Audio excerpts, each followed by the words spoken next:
안녕하십니까. 오늘은 92회 변산회계 1급 문제풀이 해보도록 하겠습니다. 92회에는 그냥 92회 자산회계 1급이 있고 특별회차도 있습니다. 요거 하고 나서 92회에 나오는 특별회차 한번 해보도록 하겠습니다. 1번 문제 보도록 할게요. 자, 다음 중 수익과 비용에 대한 설명으로 가장 잘못된 것은 문제가 좀 안 좋은 문제예요. 이 문제가 조금 한 글자로 답을 찾아야 되는 아주 좀 그런 식의 문제입니다. 어쨌든 관련 수익과 직접적 인과관계를 파악할 수 있는 비용은 인과관계를 파악할 수 있는 비용은 해당 기관의 합리적이고 체계적인 배분을 하여 비용으로 인식한다. 일단 정답 1번인데 1번이 이제 어디서 틀렸을까요? 음, 인과관계를 파악할 수 있는 비용은 이렇게 합리적이고 체계적인 배분을 해서 비용을 인식하는 것이 아니라 바로 다이렉트로 비용을 인식하는 거죠. 그러니까 수익 비용 대응의 법칙에 의해서 그 수익에 맞아서 바로 비용 처리해 버리는 거지. 이런 쓸데없이 합리적이고 체계적인 배분을 해서 비용을 인식을 하지 않습니다. 합리적이고 체계적인 배분에 관련된 가장 키워드가 잘 나오는 단어 중에 하나가 감가상각이죠. 감가상각은 인과관계를 잘 파악하기가 어려울 수가 있잖아요. 그래서 현재 문제는 이제 직접적 인과관계를 파악할 수 없는 비용은 이렇게 해야 정확한 정답이 됩니다. 글자가 좀 어려운 문제 중에 하나인 것 같아요. 수익과 수익과 직접적 인과관계를 파악할 수 없는 비용은 해당 기간의 합리적이고 체계적인 배분을 하여 비용으로 인식한다. 예, 맞는 말입니다. 정답은 1번. 2번 한번 읽어볼게요. 수익은 특정 회계 기간에 발생한 경제적 효익의 증가가 키워드죠. 효익의 증가로서 지분 참여자에 의한 출연은 수익이 아니죠. 지분 참여자에 의한 출연과 관련된 것은 제외한다. 지분 참여자에 의한 출연을 뭐라고 하냐면 출자라고 합니다. 출자. 출자는 수익이 아니죠. 맞죠? 같이 일을 하자고 돈을 낸 겁니다. 동업의 개념이죠. 3번 수익이란 기업 실체 경영 활동과 관련된 재화의 판매 또는 용역의 제공 이 두 개를 수익에 인식하는 두 가지의 창구죠. 제공 등의 대가로 발생하는 자산의 유입, 부채의 감소 이 두 가지가 키워드가 됩니다. 자산의 유입 또는 부채의 감소 이것이 수익의 결과죠. 4번 수익은 자산의 증가 똑같은 얘기하고 있습니다. 이거 똑같은 얘기죠. 그다음 부채의 감소와 관련하여 미래 경제적 효익의 증가. 지금 이번에 나왔던 얘기가 또 나오죠.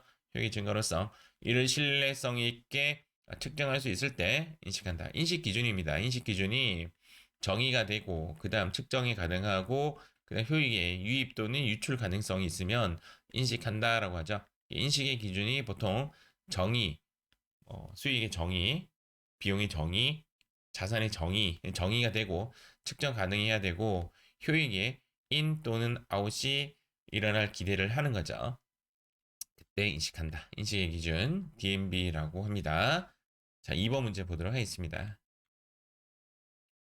이렇게 계산하는 문제죠. 단기 시세 차익을 목적으로 상정된 단기 시세 차익 이렇게 나오면 여기서 나오는 계정 과목 이름이 단기 매매 증권이죠. 키워드 잡고 단기 매매 증권 목적으로 상장된 주 세무의 주식을 2019년도에 취득해서 아래와 같이 보유하고 있는 주회계 2020년도 손익계산서에 인식할 영업의 수익과 영업의 비용은 각각 얼마인가? 분계를 통해서 푸는 것보다는 그림을 통해서 푸는 것이 훨 나을 수도 있습니다.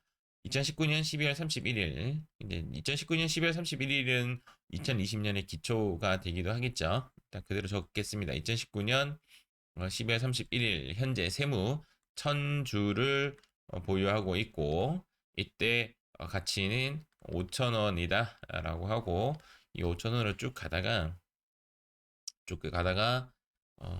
날짜 뺄게요. 2020년 10월 12일 날 처분했습니다. 처분의 가액은 얼마냐면 몇 주냐면 500주를 4,900원에 처분을 했습니다. 처분을 했고 장부에는 그대로 5,000원으로 가고 있는 겁니다. 그래서 장부 금액 그대로 가다가 얘가 다시 500주를 보유하고 있는데 공정가치는 5,100원이 되었죠. 가격이 평가이익을 받는 겁니다. 이때 이제 갖고 있는 주는 500주이고 이때 평가 금액은 5,100원이 되는 거죠. 이렇게 되었을 때 이제 요만큼의 무엇이 발생되냐면 처분 손실이 발생되죠. 처분 손실은 500주 곱하기 100원어치의 처분 손실이 발생되고요. 금액은 5만 원이 되네요. 5만 원. 그다음 여기에 무엇이 발생되냐면 평가 이익이 발생되죠. 평가 이익은 500주에 곱하기 100원어치다. 100원어치. 100원은 5,000원에서 5,000원에서 5,100원이 되었기 때문에 이만큼의 평가 이익이 발생된다. 그렇게 보시면 됩니다. 이 금액도 여전히 5만 원이 되죠. 처분 손실은 영업의 비용이고 평가 이익은 영업의 수익이 되죠. 정답은 5만 원, 5만 원에서 4번이 정답이 됩니다.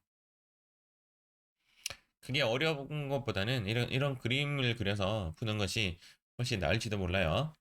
자, 다음 3번 가도록 하겠습니다. 자, 다음 중 재고자산으로 분류되는 경우는 재고자산의 키워드가 뭐예요? 재고자산의 키워드는 판매라는 글자가 키워드가 되죠. 그러면 판매라는 글자를 보면 2번에 있죠. 정답은 2번이 정답이 됩니다. 1번 같은 경우는 이제 사용할 목적이기 때문에 유형자산. 4번은 장기 시세 차익 목적으로 보유하는 유가증권은 투자자산으로 분류가 되고 얘도 사업 이전 목적이기 때문에 사용할 목적이 되겠죠. 얘도 유형자산이 됩니다. 4번 문제 가겠습니다. 자, 다음 중 기기장치의 취득원가로 올바른 것은 자, 취득원가는 사용하기까지 들어간 비용.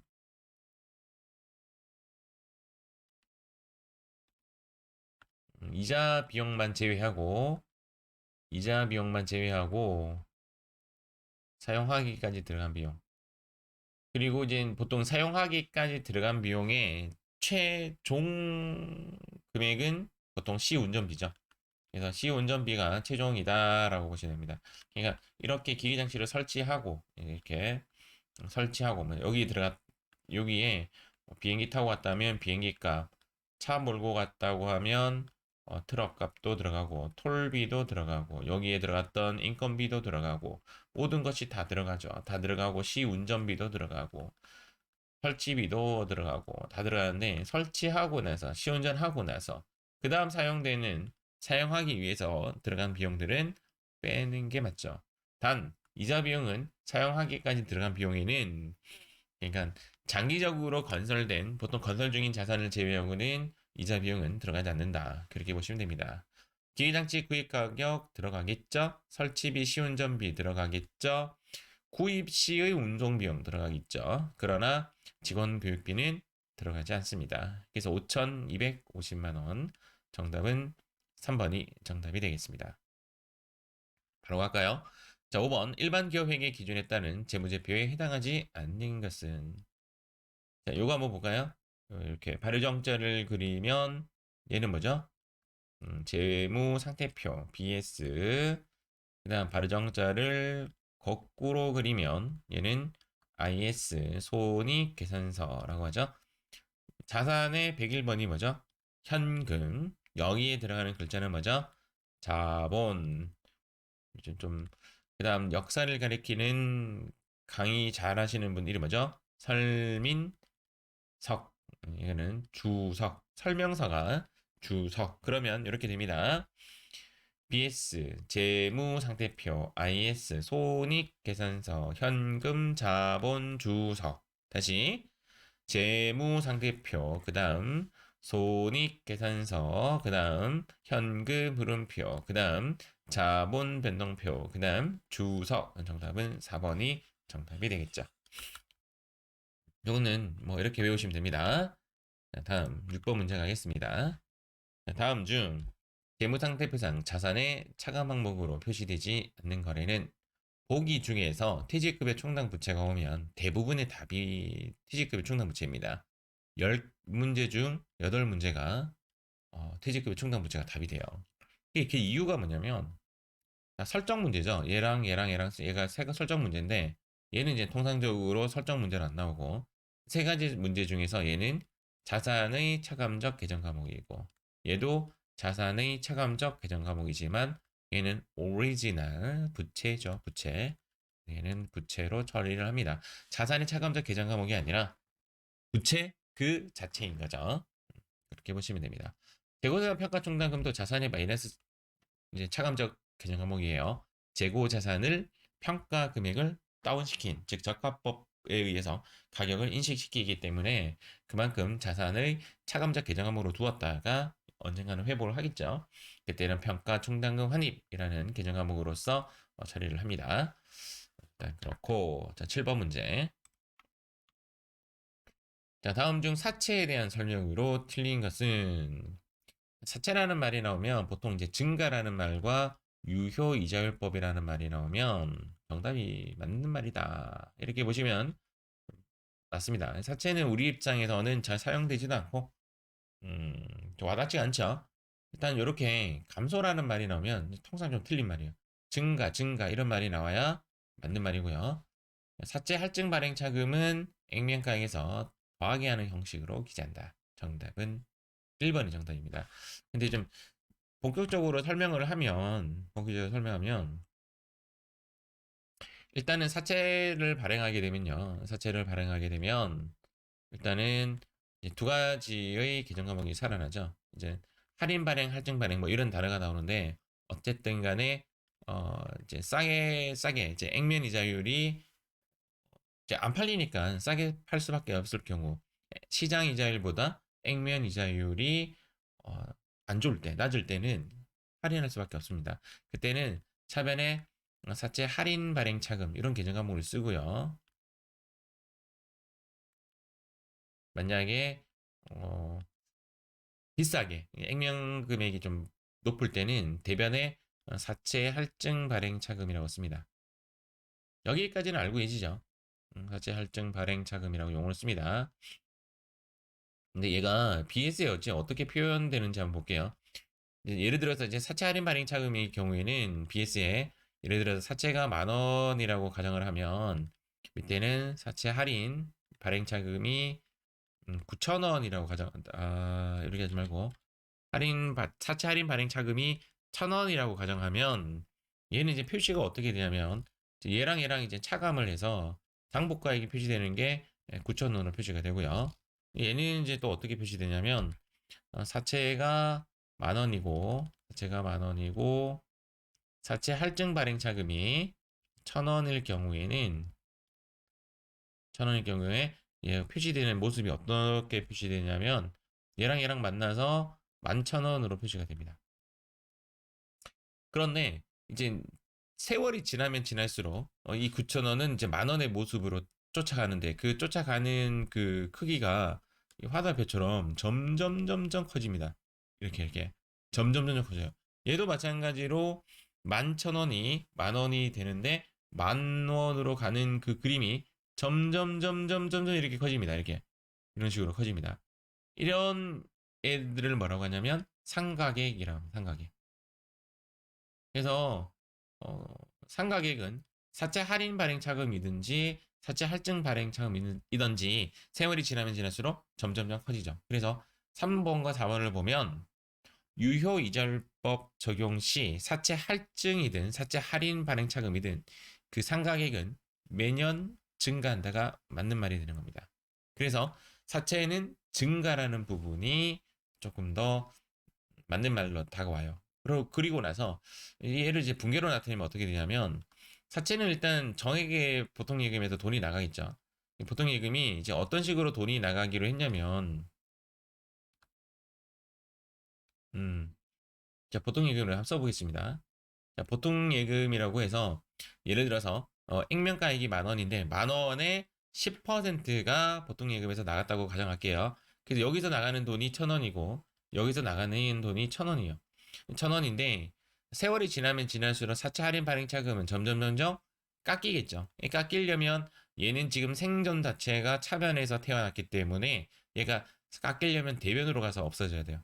사채 할인 발행 차금이 대변으로 가서 없어져야 돼요. 이렇게 대변으로 가서 없어지고 반대되는 계정 과목에는 무엇이 쓰냐면 이자 비용이라는 걸 써요. 근데 얘는 또 다른 모습이죠. 사채 할증 발행 차금이 점점 사라져야 되는데 사라지는 곳이 어디서 사라지냐면 차변으로 와서 사라져야 돼요. 그래서 얘가 사채 할증 발행 차금이 차변에 와서 사라지게 되는 거죠. 이런 식으로.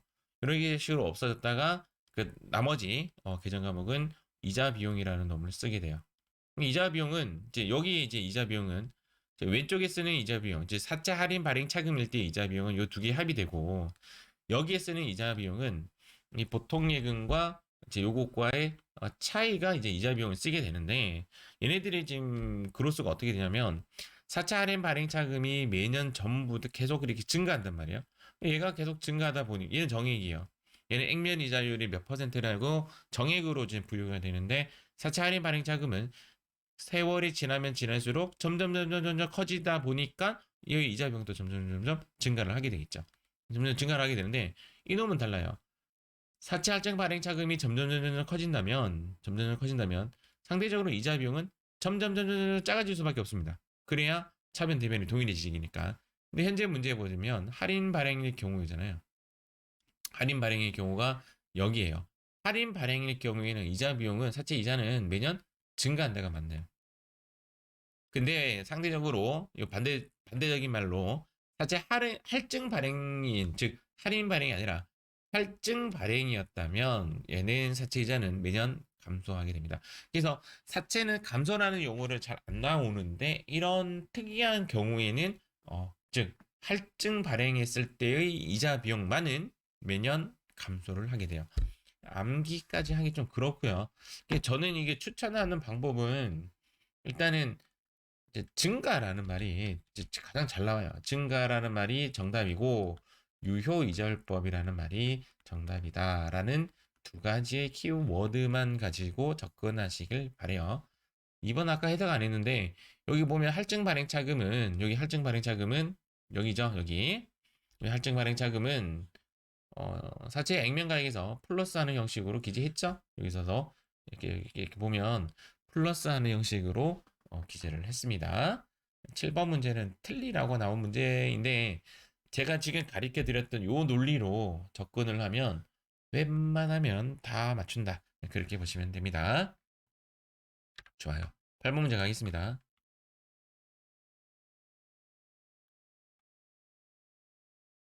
음, 제가 그 사업장 이전하고 나서 회사가 이동되고 나서 그 앞뒤로 동영상을 계속 안 찍다가 다시 이제 새 마음 새 뜻으로 1월 달에 1월 초에 1월 1일 날 찍었나? 3일 날 찍었나? 참 어색하더니 이제 그때로부터 거의 매일 찍었어요. 토요일, 일요일만 딱 제외하고 찍었는데 지금은 다시 익숙해지고 있는 것 같습니다. 8번 문제. 1기 회계 연도 중 10월 1일 날 5년 잔존가치 100만 원의 인 기계장치를 500만 원에 매입했으며 부대비용 50만 원을 지출하였다. 이는 감가상각 문제는 그림을 통해서 푸는 것이 가장 좋습니다. 지금 10월 1일 날 취득을 했네요. 10월 1일 날 취득했을 때의 총 금액은 500만 원에 50만 원인 550만 원으로 취득을 한 거죠. 얘가 지금 뭐가 되냐면 취득가액이 됩니다. 취득가액이고 지금 잔존가치는 이제 감가상각하지 않는 금액을 잔존가치라고 하죠. 그 100만 원이 잔존가치가 있는 거죠. 그러면 감가상각 대상 금액은 여기서부터 여기까지가 감가상각 대상 금액이 됩니다. 450만 원이 감가상각 대상 금액이 되죠. 감가상각 대상 금액이 450만 원일 뿐이지 장부가액을 물으면 550만 원 전 잔존 가치를 포함해서 이야기하는 것이 맞겠죠. 일단 정해법이니까 나누기 몇 하냐면 5년이죠. 내용에서 5년이니까 일단 계산은 이렇게 되겠죠. 450만 원에서 나누기 5 이렇게 하면 5, 9, 45 90만 원이 1년치인데 요거를 12분의 1로 하면 한 달치로 바뀌고 지금 현재 보니까 10월 1일 날 취득을 했다라면 올해는 10월달, 11월달, 12월달 3개월만 해야 되죠. 곱하기 3 하면 3개월치의 감가상각비가 나옵니다. 계산 결정했어. 네, 그러면 90만 원 저는 암산 잘 하지 않습니다. 나누기 12 곱하기 3 저렇게 하면 22만 5천 원이 올해의 감가상각비가 되죠. 현재 문제는 감가상각비를 물었는데 이렇게 예를 들어서 여기서 여기까지가 22만 5천 원이다 라는 뜻이죠. 여기까지를 지면 여기서부터 여기까지 얘를 뭐라고 하냐면 장부가액이라고 합니다. 이야기를 계속 하는 이유는 뭐냐면 가끔씩 보면 이제 감가상각비는 이제 22만 5천 원 여기서는 답은 3번 구하면 되는데 장부가액을 물을 때 잔존가치를 빼시는 분들이 있어요. 이 잔존가치 빼시면 안 돼요. 잔존가치가 같이 포함해서 장부가액을 결정 지어 주시면 됩니다. 오늘 일단 동영상은 8번까지 이렇게 마무리 짓도록 하겠습니다. 고생하셨습니다.